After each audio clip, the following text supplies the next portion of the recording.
Ayan, isang mapagpalang araw sa ating lahat mga kaibigan. Welcome sa ating channel. At ito, may ginagawa na naman po tayo na isang Hanabishi. Alright, rice cooker mga kaibigan. At ang problema po, ayan kahit idin po natin at pipindutin ng pupush. Ayan.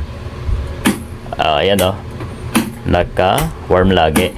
Iba naman to doon sa ating ginawa kaya hapon mga kaibigan. Ang problema po nito ay naka-warm lagi.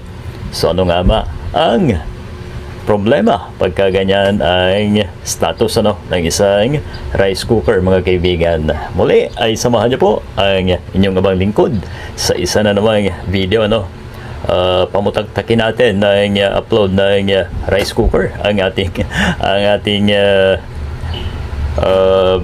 vlogs o yung content po natin mga kaibigan. Iba't ibang sira po yan para in case na may maghanap po ng ganitong klase ng problema ay kumpleto po tayo mga kaibigan.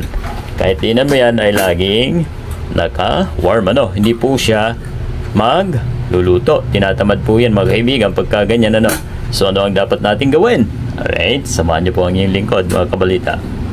Here we go. Then bunutin muna natin. Ito kasi yung mga ganito mga kabalita ay tansya ko ay nilalagaan po.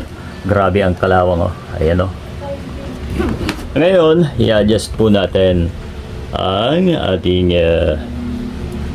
contact point mga kaibigan. Ito yan Dahil asan kaya yung nito? Temp controller linisin na muna natin. May ilang factor mga kaibigan kung bakit ayaw mag-cook. Tingnan niyo po ito pag diniinan po natin dahil may nakasalang po push down po natin yan, and then dapat sana po ay ilaw ang cook natin, pero ang nangyayari nakaangat po ang contact point natin mga kaibigan. So yan ang problema okay, adjust lamang po yan. Maaring sa tagal neto at naiinit ay nabaluktot mga kabalita. Paano nga ba i-adjust? Syempre kita ba? Ayan i-din lang po natin maibalik tong kanyang metal na to. Wait lang ayan dapat magtatama po yan pagka nakadiin doon. Ayan, buka natin. Ayan, layo. Kita ba guys? Ang layo. Hindi tumatama ang contact point natin. Ayan, ang layo. Ganyan ang ngatal. So yan po ang problema natin guys. Alright, kaya hindi siya mag-cook. So yan natin, ibababa natin yan. Ito, kakabigin lang natin pababa guys. Ayan yan. Pag nasobra naman yan, laging nakakook naman yan. Iba naman na yung style ng rice cooker na ito mga kaibigan. Ayan, naiwan na siya. So adjust pa ulit and hanggang makuha po natin ang tamang lugar niya. Okay, yan lang po yan. Ayan, okay na. Dapat pag binitawan yan guys, ayan, halimbawa yan, tapos push down po natin, lalapat po ito yung contact point na yan okay, tingnan natin yan. So malis na yung harang sa kanya. Ganun po dapat ang gagawin, ang mangyayari. So itong natin, isa rin to, adjust po natin ito. Ayan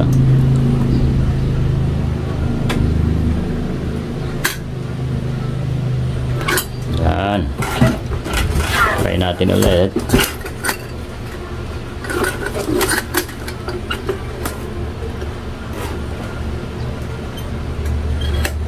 Ayun, sabay liyahin natin yan guys. Kita ba?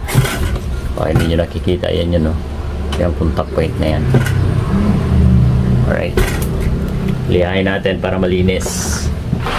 Kasi tendency niyan guys, kahit yan ay tumatama and then madumi naman, useless din po yan, ano, mga kaibigan. So kailangan may contact po tayo. That's why ang nangyayari po ay laging naka-warm lamang, ano, mga kaibigan. So yun po ang dapat gawin, linisin. Yung pino na liha natin, ano, mga kabalita, yan ang gamitin. Alright. Ayan.